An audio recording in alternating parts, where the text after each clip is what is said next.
Bienvenue sur DP Podcast. Ici, nous valorisons le port fier et assumé de notre belle couronne. Nous sommes le tout premier podcast congolais consacré aux locks et aux cheveux naturels. Je suis Mounesha. Et moi, c'est Soki. Et aujourd'hui, nous allons recevoir une personne très inspirante. C'est une personne que vous connaissez très bien dans la ville de Goma. À travers tout ce qu'elle fait, vous aurez à la découvrir avec nous. Bonjour Vanessa Kaniki. Bonjour. En tout cas, nous sommes très ravis de t'avoir pour notre premier podcast. C'est vraiment un privilège. En tout cas, On commence toujours en Israël, chez soi. En tout cas, moi-même, je suis très ravie et pour moi, en tout cas, c'est un honneur d'être là. Merci. Vanessa est slameuse et en même temps cordonnière professionnelle. Ouais. Vanessa est aussi membre de la communauté Dread Power et notre première invitée dans notre deuxième épisode de notre podcast. Vous aurez à la découvrir ensemble avec nous ici. Vanessa, nous allons commencer notre podcast. Je suis prête. Prête? Je suis en tout cas prête. Relax, Très relax. en beauté, Bon, c'est à vous de me le dire. élégante. Commençons d'abord par ta profession, le slam, avant de passer au métier de cordonnerie professionnelle. Ouais. Quand est-ce que tu as commencé avec le slam? J'ai commencé le slam en 2020. C'était en ma dernière année à l'école secondaire, au collège.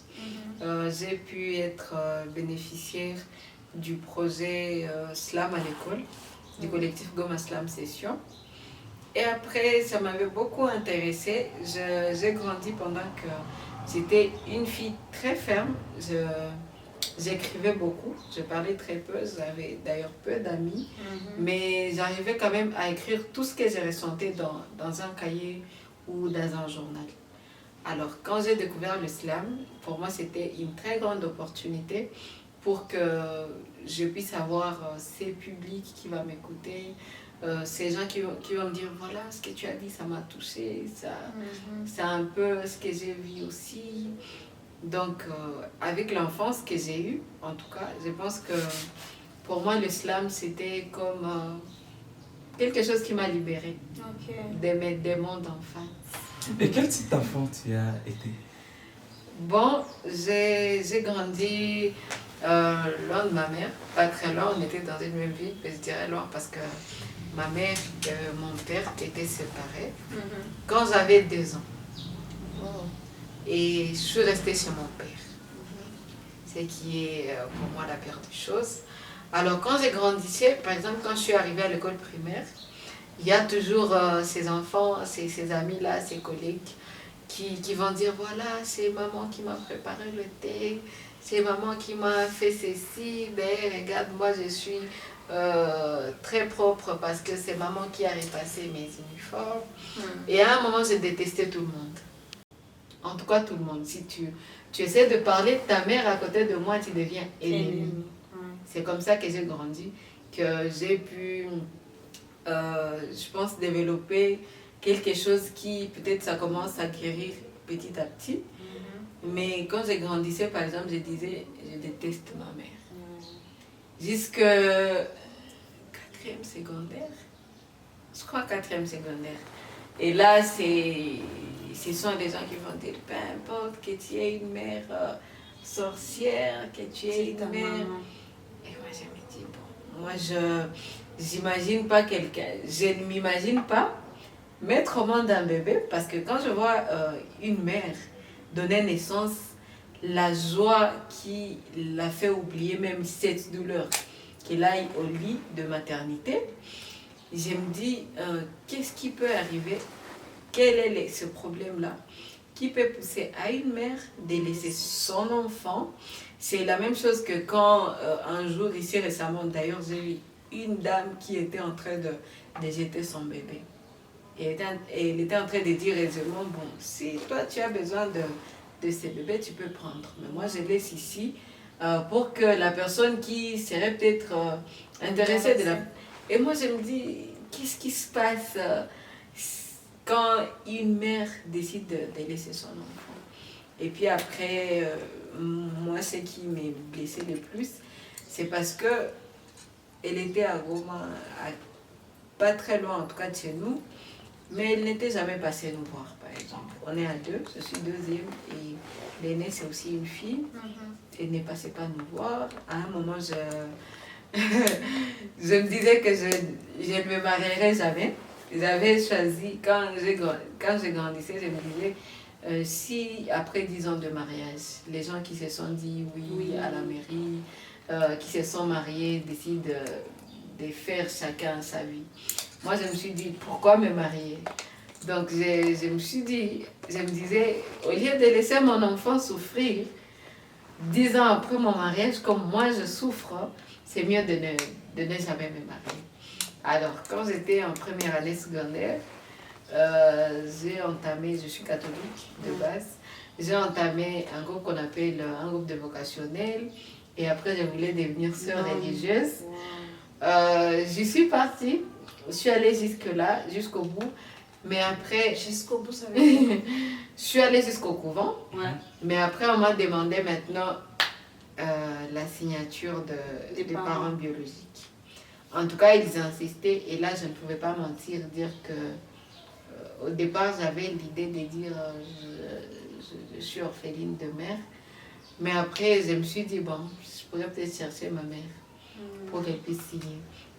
Après, quand je suis partie la chercher, c'était en tout cas, je dirais 7 ans après. J'arrive et j'essaie de demander pourquoi tu nous as laissés. Bon, elle voulait devenir libre, laisser tout et recommencer nouvellement. Pour elle, laisser les enfants comme victimes de la situation et tout, en tout cas pour elle, c'était une façon de se débarrasser de toute l'histoire avec papa et continuer sa vie. Bon, on ne juge pas, mais après elle a refusé de signer. Mais moi je pense que si on me demandait de revenir, moi-même je dirais non, je ne vais pas au couvent. Donc au moins à un moment, à ce moment-là, elle m'avait rendu service. Elle avait refusé et après je l'ai détesté davantage. Mais aujourd'hui, je commence à lui donner raison. Voilà. Qu'est-ce qui t'a inspiré à porter des locks? Ce qui m'a inspiré, au départ, j'avoue que quand j'ai commencé l'islam, bien évidemment, comme on parlait de ça d'ailleurs, quand j'ai commencé avec l'islam, arrivé chez Goma Slam Session, j'ai vu que 80% portaient de l'os. Moi, à un moment, je pensais qu'au début, que c'était vraiment l'identité pour qu'on sache que tu es artiste. Fallait mettre ça. Moi, je pense que c'était vraiment parmi les premières motivations. Je commence l'islam en 2020, j'étais encore élève. Je finis en 2021. Après, j'ai déjà beaucoup d'invitations pour prester. En février 2022, je suis invitée même au stage du festival à Mani. Je me dis, bon, je commence à devenir star. Je me suis dit, bon, voilà, je mets mes looks. Et puis, au-delà de ça, il y avait aussi, mes cheveux poussent difficilement. Mon père a une calvitie, ma mère aussi. En tout cas, c'est une dame que je connais qui a une calvitie. C'est la seule dame. Alors, si on peut dire que, si on parle de l'héréditaire, je n'ai pas eu la chance d'avoir des cheveux qui sont plus nombreux.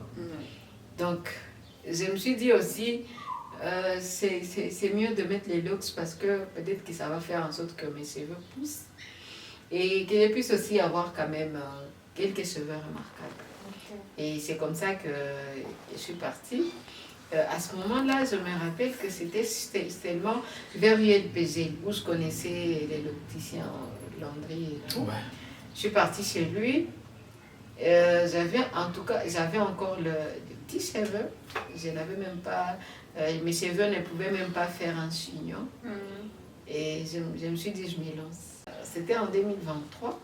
Quand je les ai mis, ça avait changé tout sur moi. J'ai opté pour un style masculin. Beaucoup de choses ont changé. Dans toi ou dans la manière dont les gens te perçoivent? Dans moi. Ok. Dans moi, quand je les avais mis, je commençais à me dire, donc je ne suis pas obligée de mettre une robe, je peux mettre aussi un pantalon. Je me suis dit, bon, je change tout, c'est une nouvelle vie qui commence. Voilà.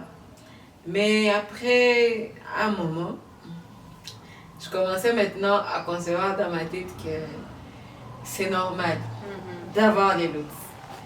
Et je me suis dit, avec tout ce qu'on dit sur les looks, il y a mon père qui commençait à me dire, est-ce que ouais, j'avoue ta banque, quoi.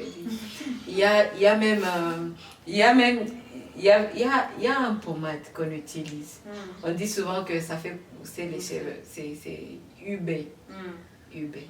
Alors quand j'utilisais ça, mon père s'était informé et puis on lui a dit, mon quoi mon bangi, je lui comment et tout. Lui il a dit, bon, si elle peut mettre ça sur ses cheveux, ça veut dire qu'elle peut facilement fumer pour prendre de la drogue. Mais après, je pense que c'est devenu maintenant, à un moment, j'ai vu que pendant des cérémonies, j'en fais quelques modèles et je suis extraordinaire, je suis originale. Et voilà, on m'envie. Ce n'est pas comme des gens qui, voilà, tu vas arriver dans une fête, ce sont des perruques et tout. Mais moi, on essaie d'en faire de modèles et je trouve que c'est moi. D'ailleurs, ça c'est très intéressant parce qu'on en voit de plus en plus les hommes qui sont en train de se plaindre comment est-ce que, en tout cas, lors de nos festivités, la plupart des fois, il est rare de voir une femme avec ses cheveux naturels. Ses cheveux. Pourtant, donc, c'est vraiment, tu peux voir une cérémonie de mariage, ça c'est je ne sais pas quoi. Toutes les femmes camouflent leurs cheveux. Alors, moi, je trouve que c'est vraiment intéressant de dire combien on peut avoir aussi des coiffures extraordinaires, remarquables, qui nous mettent en valeur, même avec nos propres cheveux. Entre autres, les locks, parce qu'on se dit peut-être les locks, on garde la même tête, tout ça. Et moi, j'aimerais savoir, bon, tu as eu l'expérience avec le papa, tout ça. Alors, quel a été toujours les regards, en dehors du regard du papa vis-à-vis de tes locks? On sait déjà qu'il s'est douté que tu puisses filmer ou je ne sais pas quoi. Mais les autres, quel regard avaient-ils vis-à-vis de ton locks? Je pense qu'il y en a beaucoup, mais surtout, les gens me disaient souvent que je fuis les dépenses pour mettre de mèches. Pourtant, je vous assure que ces cheveux naturels demandent plus. Pour les VIP. Franchement. Bon, en fait, c'est pour les VIP. Parce que quelqu'un qui va dire que ça coûte moins cher d'en faire ou de retoucher, moi j'ai toujours dit, celui-là ou celle-là n'est pas encore venu en ville pour en faire, par exemple, chez Ben Hair et tout. Là-bas, la retouche, ça coûte $20. Et là, il va t'arranger les cheveux, il va faire la réparation. Et tu te dis, ah, ok. Donc, ça coûte cher. Les gens disent que voilà, c'est fuir les dépenses. Mais j'avoue que ce n'est pas ça. Et il y a aussi des gens qui disent, bon, c'est un truc des garçons. Moi, à un moment, il y a des amis qui disaient, si toi tu veux mettre ça, au moins t'es non insecure, il est à mèche. Mais il y a naturel, je pense que c'est trop pour des hommes. Mais encore ces hommes-là, ils ajoutent des gangsters, donc des gangsters, des gens d'une certaine catégorie. Oui, d'une certaine catégorie. Des joueurs, des musiciens. Mais pour une femme, par exemple, mettre de locks, pour eux, ce n'est pas quand même évident et tout. Et ce sont ce genre de stéréotypes que nous sommes en train de déconstruire progressivement à travers ces podcasts. C'est ça même l'objectif de ça. Et donc, nous aurons à en parler avec les personnes inspirantes et vous montrer que les locks ne sont pas ce que vous pensez dans la plupart des cas. Et donc, voilà. Vanessa, quand est-ce que tu as commencé tes locks? quand est-ce que j'ai commencé? Je ne connais pas la date exacte, mais c'est en mai 2023. Et comment est-ce que mai 2023, comment est-ce que tu les entretiens jusqu'aujourd'hui? Au départ, j'avoue que j'avais la pression. Parmi les gens qui m'ont inspirée, il y a une dame qui s'appelle Tina. On l'appelle souvent Maman Tina. Elle a des longs locks en tout cas. Et c'est très beau sur sa tête. Alors, moi, quand j'ai commencé, je voulais directement avoir la longueur cette longueur de ses cheveux. Pourtant, impossible. Alors, au départ, j'ai utilisé beaucoup de produits. On m'a parlé des Chebe, on m'a parlé de UB comme je vous ai dit. On m'a dit, bon voilà, quand tu veux nettoyer tes locks, tu mets l'aloe vera, tu attends 30 minutes, tu fais ceci ou cela. Après, à un moment, j'ai vu que ça ne marchait pas. Peut-être que ça marchait, mais je ne voyais pas les résultats beaucoup plus rapidement. Alors, j'ai été fatiguée à un moment. J'ai été fatiguée. Aujourd'hui, comment je les entretiens? Je fais aussi l'entretien chaque samedi. Et j'utilise, en attendant que je me procure du shampoing de Kama Beauty, j'utilise le shampoing normal. J'utilise le shampoing normal. Mais quand je me lave, je le fais avec l'eau dans laquelle j'ai mis quelques clous de girofle. Donc je chauffe de l'eau avec le clou de girofle. Et quand ça commence à refroidir, donc je me lave souvent avec l'eau tiède. Je ne sais pas si c'est bien ou c'est mauvais. Heureusement que j'ai les professionnels. Il faut toujours tester. Et après, je mets ça en pommade. Ou c'est aussi un pommade, je peux dire, fait maison. Je prends l'avocat, je prends menthe, je prends clou de girofle et l'huile d'olive. Mélanger et tout. Oui, voilà. Alors, on voit que déjà depuis le début, vous êtes libéral, vous travaillez pour votre propre compte. Est-ce que ça vous est déjà traversé à l'idée d'aller travailler peut-être chez quelqu'un, tout ça, ou bien être employé quelque part, ou bien c'est parce que tu as tes locks que tu te dis, moi je vais rester seulement dans mon cocon d'entrepreneur et être libre par rapport à mes cheveux. C'est comment? Bon, j'ai envie d'aller travailler surtout dans des ONG. Je rêve de travailler dans une organisation un jour. Je me dis que voilà, c'est parce que je n'ai pas encore eu d'opportunité, mais je peux travailler pour un autre employeur. Et si te disais de couper tes locks? Ah, ça, si ce n'est pas un diable celui-là, c'est que c'est un sorcier. C'est entre les deux. Il n'y a même pas de saint dans cette affaire-là. Soit c'est un sorcier, soit c'est un diable. Moi, je pense que souvent, pour les employeurs, ils ne font pas très rigueur à deux dames. C'est ce que moi je pense. Oui, souvent. En tout cas, souvent, pour les dames, on ne fait pas trop attention à leurs cheveux. Donc, elles peuvent faire facilement ce qu'elles veulent. Mais si, par hasard, je rencontre un sorcier qui me dit... Un apprenti sorcier. Ça c'est la meilleure. Je coupe ou je ne coupe pas? Bon, je pense que cette question, c'est plus les hommes qui sont très victimes de ce genre de stéréotypes. Parce que même là où je travaille, il y a une dizaine de dames qui sont loxées. Elles portent des micro-locks et tout. En tout cas, elles ont choisi ça pour des raisons esthétiques, juste comme coiffure et tout. Vous dites ça, pourtant, il y a les hommes aussi, tu vois, ça peut ne pas être le boulot.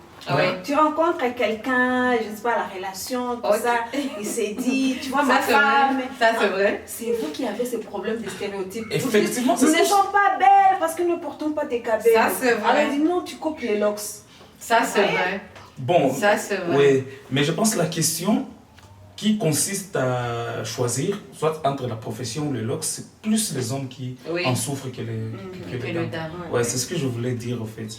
Et mais dans la vie courante, Alors, par rapport à on la fait question face- relationnelle, on fait face à ça. En tout vous cas. les hommes, c'est là où vous revenez. C'est Pourquoi c'est vous quoi le problème? exigez d'avoir les cheveux lisses?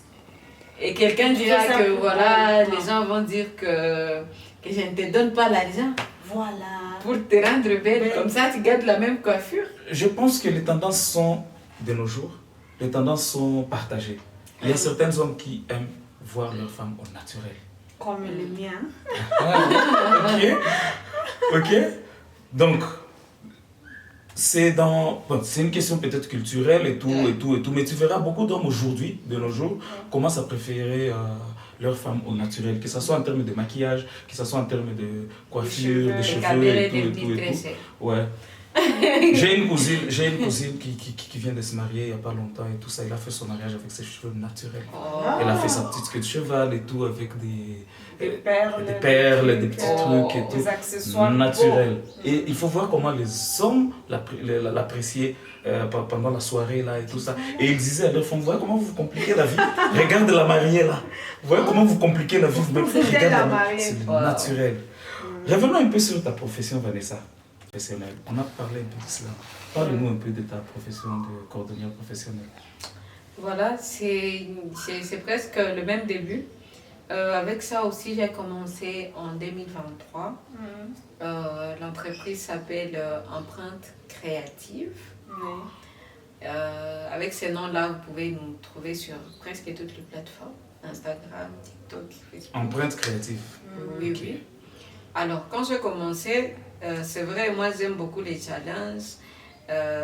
Pas seulement les challenges, j'aime aussi faire des choses qui ne sont pas beaucoup plus fréquentées. Je pense que j'ai grandi avec ça. Par exemple, quand j'étais au secondaire, je savais que j'étais forte en français, par exemple. Mais voilà, je me suis dit, je pars faire la biochimie. C'est ce que j'ai fait au secondaire. Et là, on était à 10 filles sur 35 garçons dans une classe. Et moi, ça me mettait à l'aise. Parce que je savais que voilà, je fais partie de l'équipe. Peut-être pas fort, mais dans une équipe où on peut remarquer que je suis là. Donc, je sais pas si je... Je suis curieuse, c'est quel signe zodiaque? C'est quel signe? Tu es Capricorne? Non, je suis lion. Ah, ça se comprend. Ça se comprend. C'est lion. Je voulais vraiment que je sois remarquée. Donc, c'est avec ce même esprit qu'en 2023, j'étais déjà à l'université. J'étais en économie. Et j'avais cette envie-là d'entreprendre. Quand je commence avec le poulet, chez nous, les poules, en tout cas, finissaient dans la marmite. Bon appétit. Et après, on ne me paye pas, on me dit, c'est toi qui as mangé la plus. Oui. Pourquoi tu veux demander l'argent? C'est toi qui as mangé tes parties. Donc, et toi, tu te dis, voilà, je ne sais pas avancer comme ça. Ouais. Sur 50 poules, en tout cas, j'étais restée avec 27. 23, on finit dans Presque la moitié dans les la réunions familiales. On dit, quand il y a réunion familiale, on dit prenez 3 poules. Wow. Quand il y a un visiteur, on dit, bon, on nous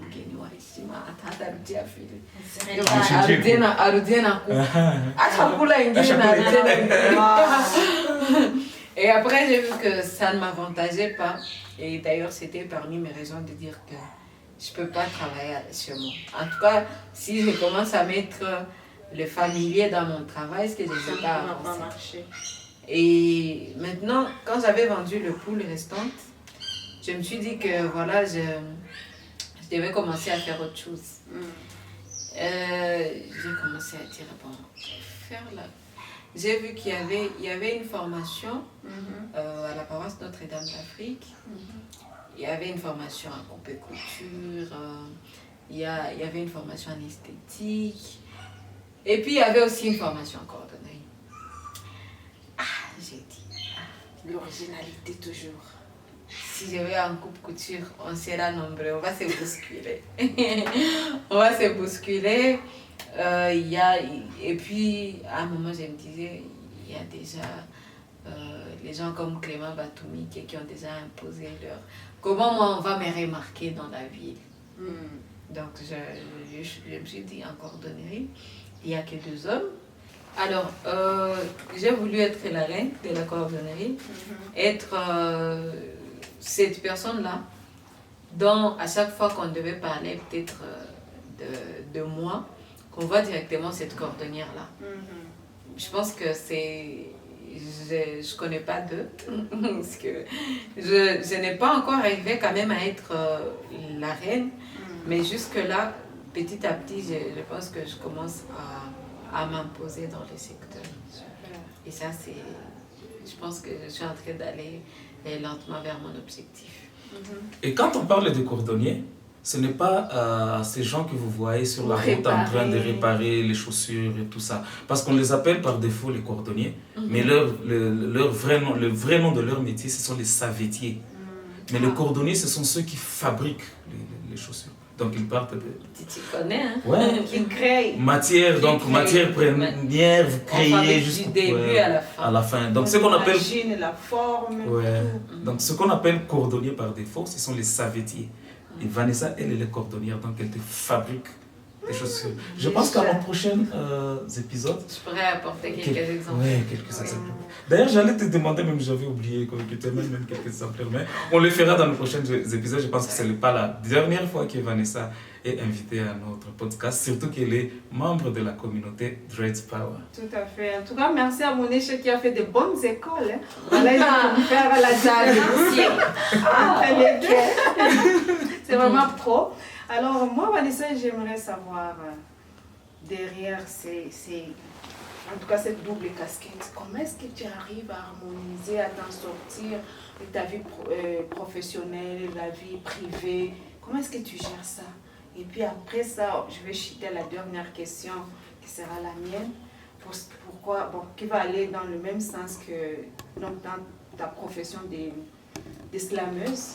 Parce que j'aime beaucoup cette partie-là de toi en tant que slameuse. D'ailleurs, j'ai toujours dit que quand tu slames, moi je vois comme si c'est l'idole, la cameronaise qui slame.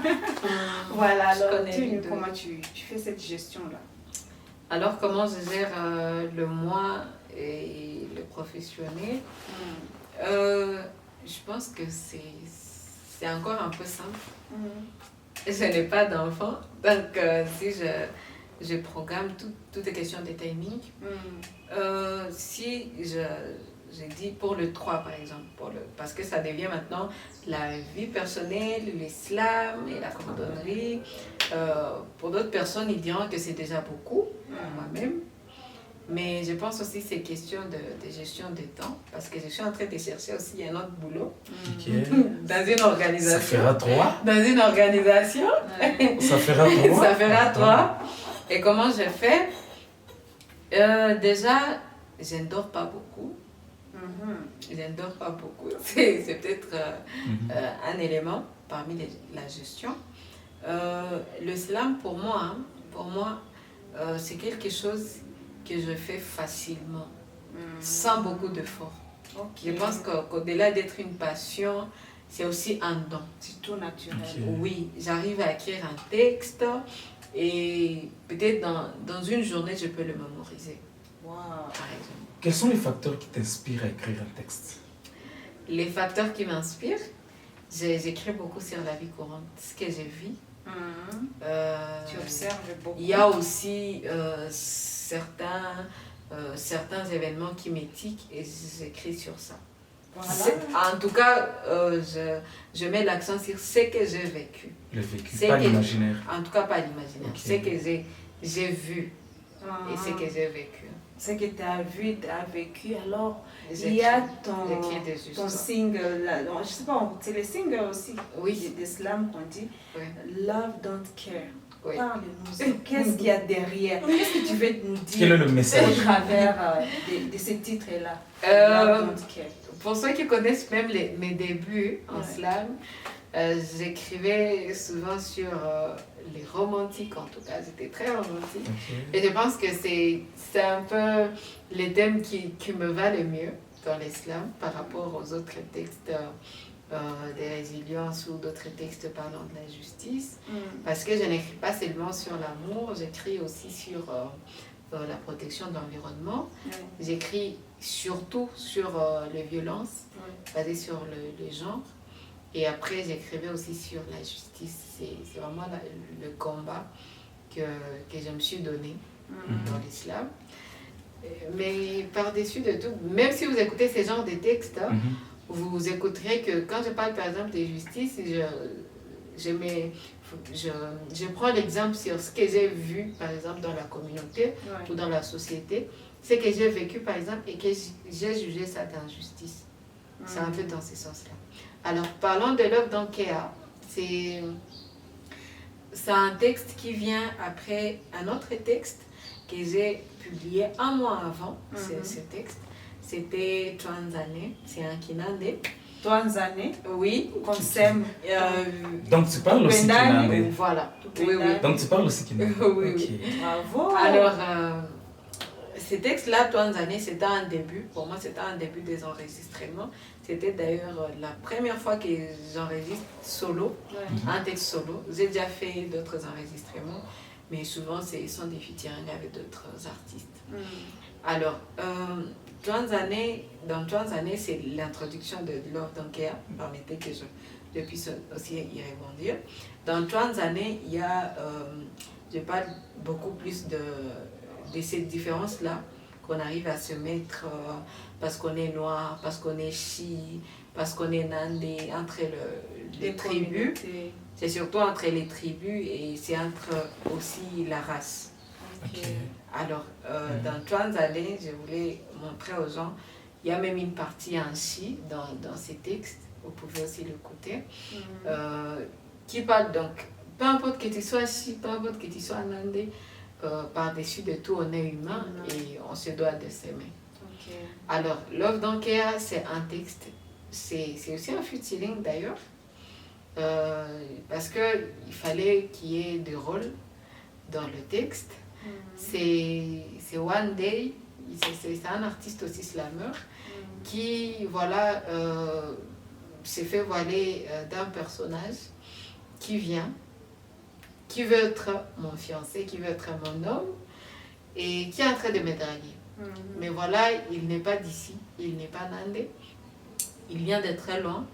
D'ailleurs, un villageois, c'est un villageois. C'est un villageois en plus qui vient de certaines collines et qui vient et me dit, voilà, moi je viens de très loin. Chez moi d'ailleurs, si je pars te présenter, ce sera comme si j'apporte une blanche dans ma communauté parce qu'on ne te connaît pas là-bas. Et je ne sais pas si tu vas m'accepter en étant d'une autre communauté, en étant villageois, en ayant toute une famille pauvre. Je viens d'une famille en tout cas qui n'est pas en tout cas riche. Et je ne sais pas si tu vas m'accepter avec tout ça. Et l'œuvre d'Ankea, qui est le titre, c'est bien la réponse. C'est donc voilà, chérie, n'aie pas peur. C'est pas toutes ces connotations, ce n'est pas c'est pas tous ces facteurs-là qui vont faire en sorte que je puisse t'aimer. Alors, n'aie pas peur, D'Ankea. Donc, l'œuvre d'Ankea est déjà disponible sur YouTube. Nous allons balancer les liens de la chaîne YouTube dans cette vidéo ici. Et nous allons vous inviter à suivre et à consommer au maximum. Et à s'abonner. À vous abonner surtout à sa chaîne et tout. Et nous-mêmes, nous serons là aussi pour faire la promotion de tout ce que tu publies là-bas. Merci beaucoup. Je reviens un peu sur l'islam. Oui. Comment est-ce que tu te comportes sur scène pour arriver à captiver l'attention du public? Comment j'arrive à me comporter sur scène? Bon, j'avoue que à un moment, je pense que le slam chez nous, ça dépend en tout cas des moments. Je ne sais pas ce qui se passe. Dans ma tête, c'est l'année passée que je me suis rendu compte que les choses devraient changer. À un moment, par exemple, il y a eu beaucoup d'artistes qui écrivaient sur la paix, la paix, la paix. On est tous devenus des révolutionnaires. Ah oui, même moi. Et là, contexte oblige. Sur scène, je serai percutante, je serai en tout cas en rage. En rage, oui. Et là, tout ce que je fais, c'est de porter ce message. Donc, quand je serai en train de te raconter, quand je serai en train de slammer, d'ailleurs, moi, ce que j'apprécie beaucoup plus dans l'islam, c'est toute une poésie libre. C'est libre. Donc, tu n'es pas menotté par le vers, les rimes et tout ce qui va avec. Donc, quand je suis sur scène, en tout cas, ce que je fais le plus, c'est me défouler. C'est exprimer tout ce que j'ai. En tout cas, c'est vider le poche. Et après la scène, je me sens détendue. En tout cas. Donc, Voilà. tu suis juste les cours de choses. C'est qu'il y a un fort lien, contrairement aux acteurs de cinéma, par exemple, qui, moi, Gloire, je suis acteur. Okay. Sur scène, je dois d'abord sortir de ma peau de gloire et porter la peau de l'acteur, le personnage. Donc je comprends qu'il y a un lien entre la personne de Vanessa et le slam, le message, le texte que tu véhicules. Moi je pense aussi qu'avec ce genre de différences, ça va aussi avec les scripts par exemple. Pour vous, il y a je sais pas, c'est les producteurs? Comment on appelle? L'acteur, c'est lui qui fait les scripts. C'est lui qui fait le... Et vous, les acteurs, vous venez maintenant jouer. Ok. Les réalisateurs. Il y a d'abord le concepteur qui écrit. Ah, ok. Le réalisateur qui prend tout ce qui est conçu pour lui donner corps, pour lui donner vie, le recrutement des acteurs, de l'équipe technique et tout. Et après les acteurs. Voilà. Donc, j'ai dit ça dépend aussi parce que chez vous, déjà, tu vois, il y a déjà un concepteur. Mais chez moi, c'est moi-même qui écris le choix et qui exprime. Voilà. Donc, c'est de la même manière que j'ai conçu et c'est de la même manière que je vais exprimer ça. Effectivement. Voilà. Ok. Voilà. Une dernière question pour Vanessa, peut-être? Une dernière question devrait être une question en lien avec ses looks. Moi, je trouve que c'est juste un compliment, mais en même temps, peut-être te demander... Tu en as combien d'abord sur ta tête? Pas moins de 250. Donc c'est approximatif. Au départ, c'était 300. Oui. Au départ, c'était 300. En tout cas, c'était très minime. Mais après, quand j'ai eu de casse et tout, il y a... Moi, malheureusement, contrairement à vous peut-être, je n'ai pas eu la chance d'avoir qu'un seul opticien pour mes cheveux. Okay. Donc j'ai eu mes cheveux ont eu à se confronter à beaucoup plus de l'opticien. Et parfois il y en a qui maintenant qui les fait bien, d'autres essaient de les doubler, de mettre 2 à 2. Là où il y a casse par exemple, ils essaient de coller avec les associer aux autres. Les associer. Mais je pense que ça ne peut pas être moins de 250. Des voir à domicile? Je vais compter. Voilà. Je vais compter, oui. Ok, je pense qu'on a épuisé. Hein. Oui. La matière était tellement abondante avec Vanessa. Intéressante. Et très intéressante. Un dernier message peut-être, Vanessa? Le LOX, tout ce que j'ai appris avec le LOX, c'est que on doit être patient. Oui. Pas seulement avec les cheveux, mais patient avec nous-mêmes. Parce qu'à un moment, on se met beaucoup de pression qu'on n'arrive pas à aboutir à nos objectifs. Et on peut même s'arrêter quand on y était presque. Ouais. On s'est dit, bon, voilà, je suis fatiguée. Parce que je me dis, peut-être si j'avais continué avec, par exemple, le soin que je faisais, ou peut-être adopter une certaine routine, chercher ce que les gens ont eu avant moi, et leur demander qu'est-ce que toi tu fais, et moi peut-être adapter cette même routine. Je pense que ça m'aurait peut-être aidé. Peut-être que j'aurais déjà une longueur qui est beaucoup plus grande. Donc être patient, vouloir chercher sa propre identité. Sa particularité. Je pense que ce qui nous tue le plus, c'est de vouloir copier les autres.